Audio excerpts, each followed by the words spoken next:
The first time Julian Cross realized how alone power had made him, it wasn't in a boardroom, or a penthouse, or a private jet slicing through silent clouds. It was in a hospital hallway that smelled of disinfectant and old grief. The doctor's voice was calm. Too calm. Practiced. "I'm sorry, Mr. Cross. There's no one listed here as next of kin." Julian stood there in a tailored black suit, worth more than most people's monthly rent, his phone vibrating relentlessly in his pocket. Calls from executives, lawyers, people who always needed something. But in that moment, none of it mattered. No wife, no family, no one to call. He nodded once, controlled to the point of fracture, and said, "I'll handle the arrangements." That sentence followed him for years. "I'll handle it." He always did. By the time he stepped back into the city, the world had already decided he was untouchable again. Headlines trailed him like obedient dogs.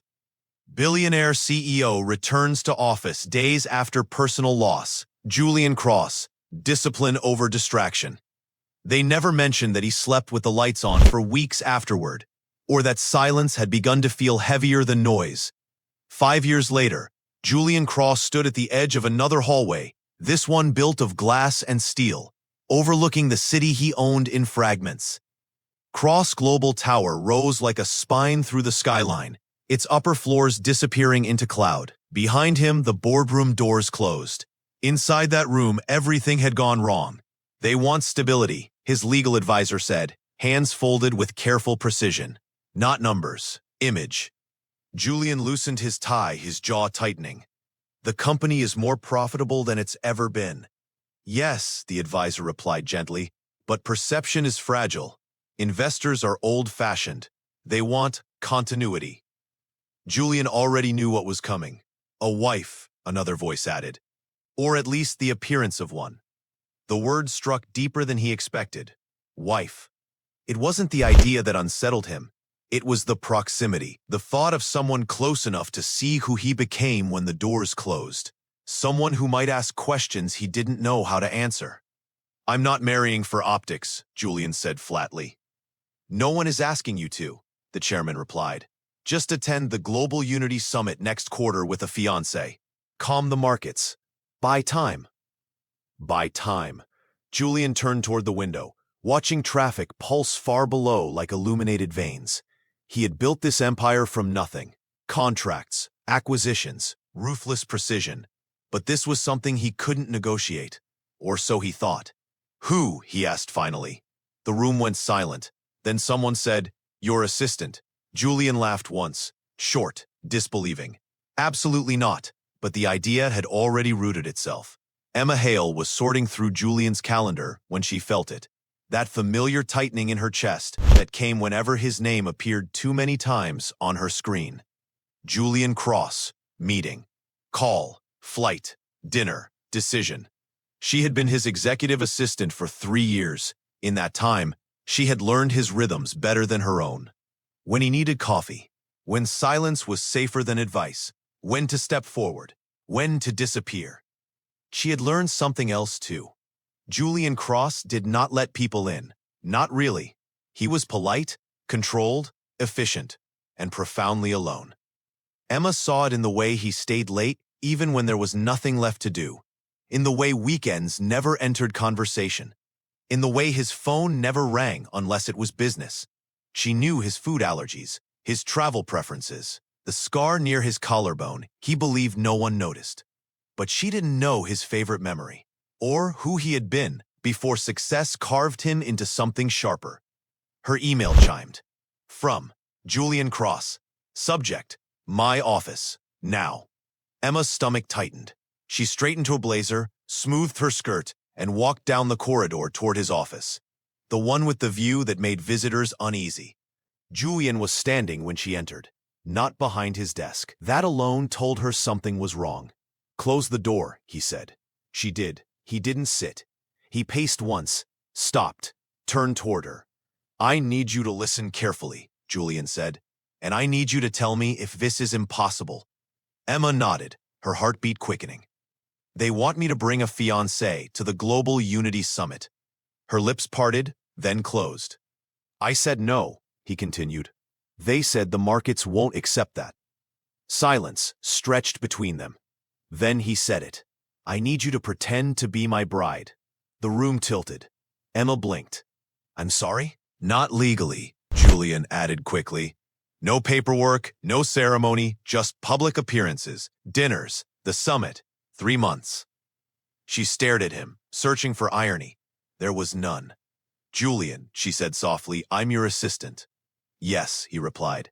Which means you know my schedule, my boundaries, the expectations. You won't leak to the press, you won't sell a story, and you won't confuse this with something it's not. The words cut deeper than she expected. And what is it? She asked. A role, he said. A necessary one. She swallowed. And after 3 months, we announce an amicable separation. No scandal, no questions. Emma turned toward the window, toward the city that had never cared about her name.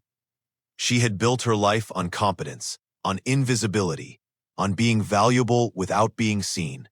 This would undo all of it. People will watch, she said. They'll analyze, they'll assume. I know, Julian replied. That's why I need you. There it was. Not because he trusted her, but because he trusted that she wouldn't want him.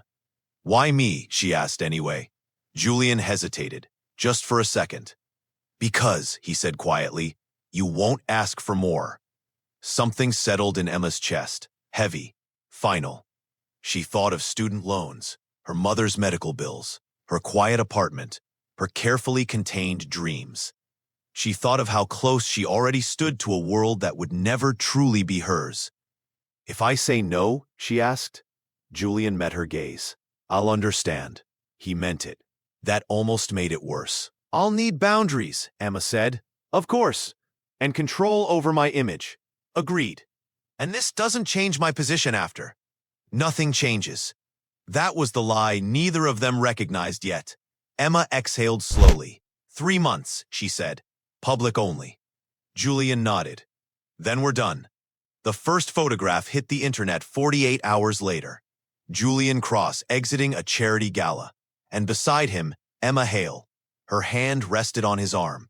Her smile was measured. Her posture flawless. The headline read, Billionaire CEO steps out with mystery woman. Phones ignited. Blogs speculated. Markets steadied. In the car afterward, Julian stared straight ahead. You did well, he said. Emma kept her gaze on the window. I followed instructions. Something about that answer unsettled him. Over the following weeks, the performance sharpened. Dinners where their knees brushed beneath linen-draped tables. Interviews where Emma laughed softly at questions she wasn't meant to answer. Parties where Julian's hand found the small of her back automatically. Too automatically. They learned the choreography. 2 steps close, 1 step apart. But something else began forming in the spaces between. Julian started asking her opinion. Not about schedules, about people. Emma began noticing when his voice tightened, when he withdrew, when his eyes lingered on couples across rooms with something like disbelief. They never spoke about it. Not until the night the ring arrived. A black velvet box rested on Julian's desk. He stared at it longer than he should have. Do we need that? Emma asked carefully. Yes, he said. They'll expect it. He opened the box. The diamond caught the light. Cold, flawless. Emma's breath caught.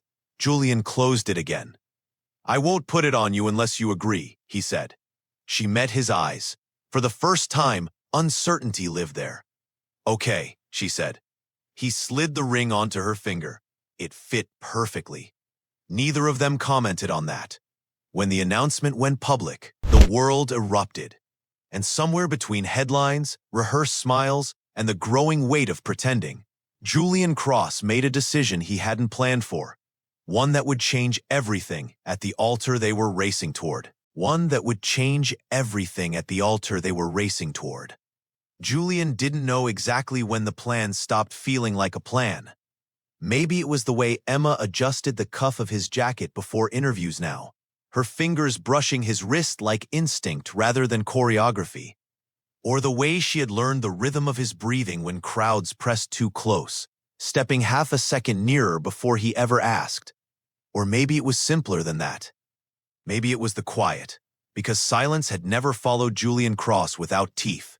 Silence had always demanded something: control, motion, distance. But now, when Emma sat across from him in the car after events, the quiet didn't accuse him. It waited. The Cross Global Townhouse hummed with preparation as the Global Unity Summit approached. Designers came and went. Security traced the same paths again and again. PR teams spoke in low urgency, polishing every image until it shone. Julian observed it all from a distance. This wasn't his arena. Not really. This was theater. Emma stood before a full-length mirror in the guest suite, wearing a dress that cost more than her first car. The stylist circled, adjusting fabric, murmuring approval. "You look stunning," the woman said. Emma smiled on reflex. Julian leaned against the doorframe, arms folded. "You don't have to wear it if it feels wrong," he said. She met his eyes in the mirror. "It's fine." But it wasn't. She could feel it, the way the dress asked her to become someone else. Softer, brighter, less guarded. The way it demanded a confidence she had always measured carefully. After the stylist left, Emma released a breath she'd been holding for nearly an hour. "Do you ever get tired of this?" she asked quietly. Julian frowned. "Of what?" "Being looked at like a symbol instead of a person." The question caught him off guard. "No," he answered automatically. Then he stopped. "Yes," he corrected. She turned to face him. "Then why do it?" "Because it works," he said. "Because it keeps things moving." She nodded slowly. "And if it costs something?" she asked. Julian didn't answer immediately. His life had been built on trade-offs. Every gain demanded a loss. Every empire left something behind. But standing there, watching Emma clasp her hands together as if holding herself in place, something unfamiliar stirred in his chest. Doubt. The first argument arrived 3 days later. It wasn't loud. It wasn't dramatic. It was worse. They were reviewing seating charts for the summit dinner when Julian moved her name without asking. "You'll be next to me," he said, marking the change. Emma glanced at the page. "That puts me across from the Prime Minister." "Yes. I wasn't briefed for that." "You'll be fine." She looked up sharply. "I don't improvise geopolitics, Julian. I'm not asking you to negotiate treaties. You're asking me to perform without context." He sighed, impatience flashing briefly. "This is part of it." "No," she said evenly. "This is you forgetting that I'm not built for this world the way you are." The words struck harder than either of them expected. Julian straightened. "You agreed to public appearances." "I agreed to pretend," Emma replied. "Not to be dropped into rooms where a single sentence can be weaponized." He opened his mouth to argue, then closed it. "You're right," he said at last. "I should have told you." She exhaled, some of the tension loosening. But something had shifted. That night, Julian lay awake in his bedroom, staring at the ceiling. For the first time in years, someone had pushed back, and he hadn't wanted to shut them out. The next morning, he did something reckless. He apologized. Not a corporate apology, not a strategic one, a real one. "I'm not good at remembering other people have limits," he said over breakfast. Emma studied him over the rim of her coffee cup. "That's an odd thing to admit." "I'm trying to be better," he said. She smiled faintly. "At what?"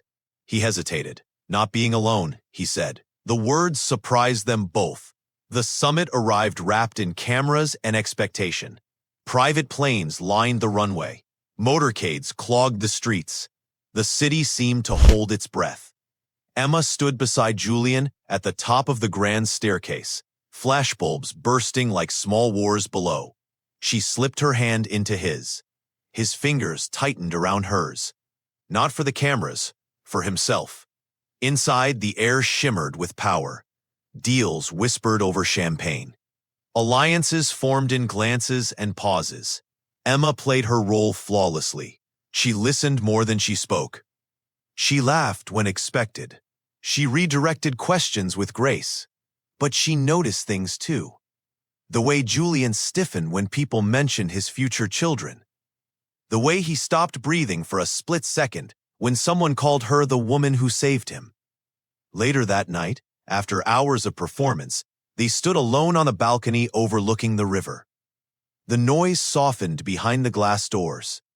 Julian loosened his tie. Emma rested her elbows on the railing. "I hate this part," he said quietly. "The pretending?" she asked. "No," he replied.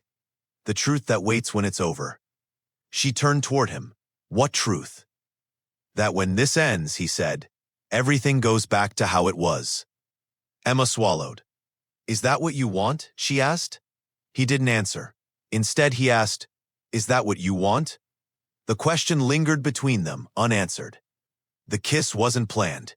It wasn't dramatic. It happened because the space between them closed without either of them noticing. Emma's breath caught. Julian froze. They hovered there, close enough to feel heat, far enough to stop. "We shouldn't," she whispered. "I know," he said. Neither of them moved. Then the doors opened behind them. Reality rushed back. They stepped apart instantly. The moment dissolved, but it didn't disappear.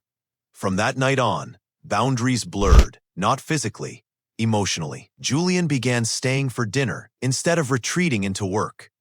Emma started sharing pieces of her life she had never meant to reveal. Her father's absence, her mother's strength, the quiet ambition she had buried beneath practicality. They laughed more. They argued less. And the world noticed. Headlines shifted. A different Julian Cross emerges. Love softens the Titan. The board was pleased. Julian was not. Because something was unfolding that could not be controlled. The wedding date was announced. 6 weeks away. The ring felt heavier on Emma's hand. She caught people staring when they thought she wasn't looking. She began dreaming about walking down an aisle she knew wasn't real. About promises she wasn't supposed to want. The dress fitting passed in silence. The designer praised. The assistants fussed. Julian watched from the corner, expression unreadable.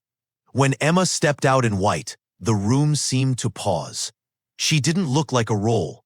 She looked like a choice. Something cracked inside Julian. That night, he found her in the library, barefoot, reading on the couch. "You don't have to stay," she said without looking up. "I want to," he replied. They sat in silence. Then he said, "I'm going to do something." Emma looked at him. "Something that will change how this ends," he continued. Her heart began to race. "What kind of something?" He held her gaze. "I don't know yet," he said. "But I know I can't let this become another thing I survive instead of live." She closed her book slowly. "Julian," she said carefully, "if you're about to blur lines—" "They were never clear," he interrupted. Silence settled. Outside, the city glittered, unaware. Inside, 2 people stood at the edge of a truth they had never planned to face. And the altar loomed closer with every breath. And the altar loomed closer with every breath. The days that followed pressed in on Julian like narrowing walls. Every hour carried weight. Every decision felt final. The wedding had become a machine. Vendors confirmed, guest lists locked, cameras scheduled down to the minute. There was no space left for doubt, and yet doubt was all he carried. Emma moved through the preparations with a quiet steadiness that unsettled him. She didn't ask questions anymore, didn't hesitate, didn't look to him for reassurance. That frightened him more than resistance ever could have. One evening, Julian found her in the townhouse kitchen, sleeves rolled up, hands dusted with flour. The sight stopped him mid-step. "What are you doing?" he asked. She glanced up, startled, then smiled faintly. "Baking." "You don't have to do that," he said. "I know," she replied. "I wanted to." The words settled softly between them. Wanted. She slid a tray into the oven and wiped her hands on a towel. "My mother used to bake when things felt out of control," she said. She said it reminded her that some things still followed rules. Julian leaned against the counter. "Did it help?" "Sometimes," she said. Sometimes it just gave her something warm to hold. They stood there in the low, steady hum of the oven. "Emma," Julian said, his voice lower than he intended. "Are you okay?" She hesitated. Then, carefully, "I don't know." The honesty cut through him.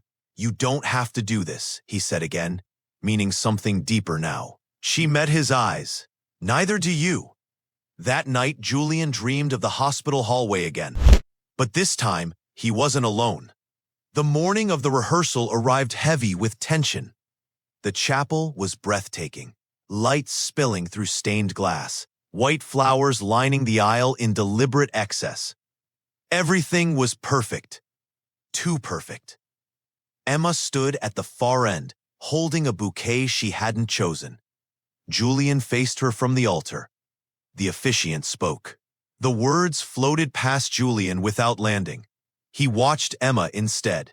The way her shoulders squared. The way she lifted her chin as if bracing. She looked like someone preparing for impact. "Take your places," the coordinator said. They moved closer, step by step. When Julian reached her, he saw it clearly. Fear. Not of the crowd, not of commitment. Fear of being unseen. The rehearsal ended with polite applause. Julian didn't clap. He turned and walked straight out. Emma followed him, heels striking sharply against stone. "Julian," she called, catching up in the corridor. "What's wrong?" He turned, breath uneven. "I can't do this," he said. Her face went still. "Do what?" "Pretend," he said. "Stand there and act like this is just optics." Her voice softened. "That's what it's been from the beginning." "No," he said, shaking his head. "It was, but it isn't anymore." Silence expanded between them. Emma's grip tightened around her bouquet. "Then what is it?" she asked. Julian stepped closer, lowering his voice. "It's me, realizing I built my entire life around control because I was afraid of losing something real." Her eyes searched his face. "And now," she whispered, "and now I'm standing at an altar with a woman who knows me better than anyone else ever has," he said. "And I don't know how to walk away." Emma's breath trembled. "You're not allowed to say things like that," she said quietly. "Why?" "Because I don't know if you mean them," she replied. The words cut deeper than anger ever could have. Julian reached for her hand. She didn't pull away, but she didn't lean in either. "You hired me," she said. "You defined the terms. If you're changing them now, you need to understand what that does to me." "I do," he said. "No," she corrected, "you're starting to." They stood there, suspended between choice and consequence. Finally, Emma said, "I need time." "You don't have it," he replied softly. "The wedding is in 2 days." "I know," she said. "That's the problem."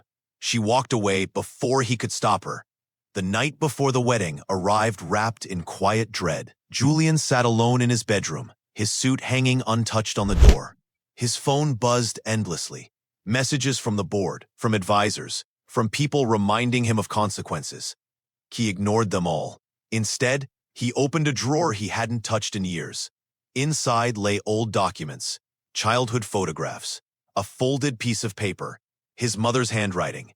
He unfolded it carefully. "Julian, if you ever read this, it means I wasn't there when you needed me. I'm sorry. I wanted you to know that love isn't something you earn by being useful. It's something you're allowed to want." His throat tightened. He hadn't been allowed to want anything for a very long time.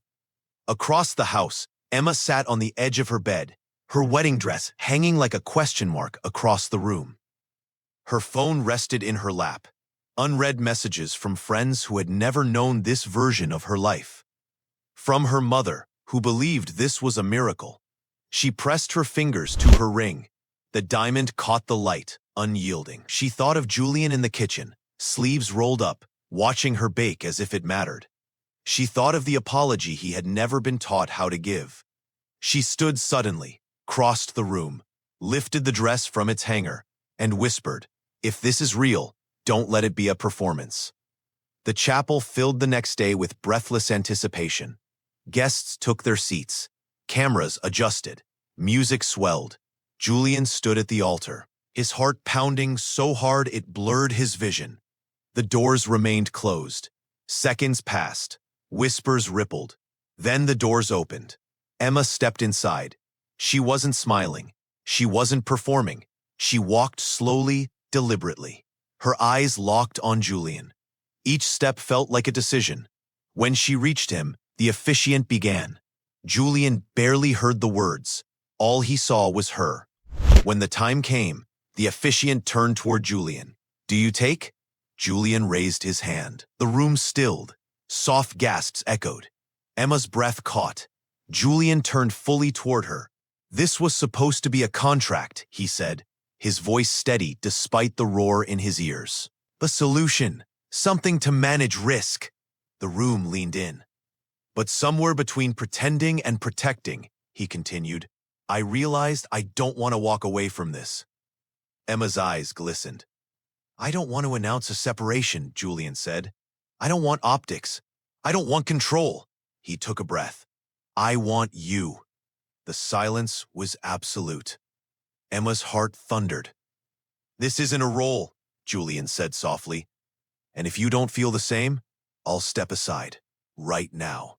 Tears slipped down Emma's cheeks. "You're changing the rules again," she whispered. "Yes," he said, "because for the first time, I'm not afraid of losing." The officiant waited. The world waited. Emma reached for Julian's hands, and the answer waited on her lips. And the answer rested in the space between them.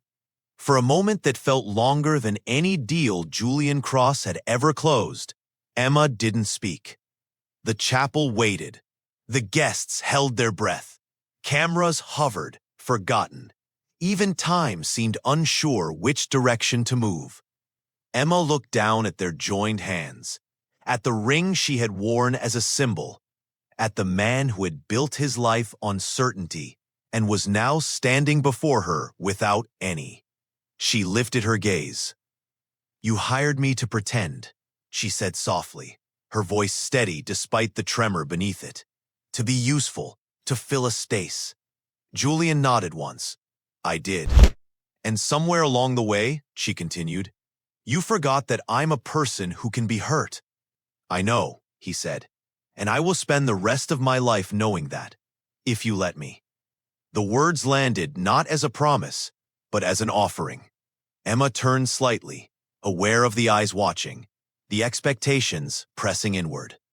"I spent my whole life being invisible on purpose," she said, "because wanting more felt dangerous, because hoping usually came with disappointment." Julian's throat tightened.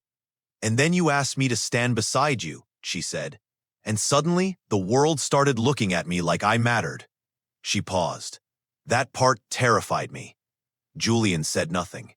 He had learned that some moments could not be negotiated. "But what scared me more," Emma went on, "was realizing that when this ended, I didn't want to disappear again." Her fingers tightened around his. "I don't want to be your role," she said. "I don't want to be your solution, and I don't want to be the woman people credit for saving you." A murmur rippled through the room. "I want to be chosen," she finished. "Every day, even when it's inconvenient." Julian's eyes burned.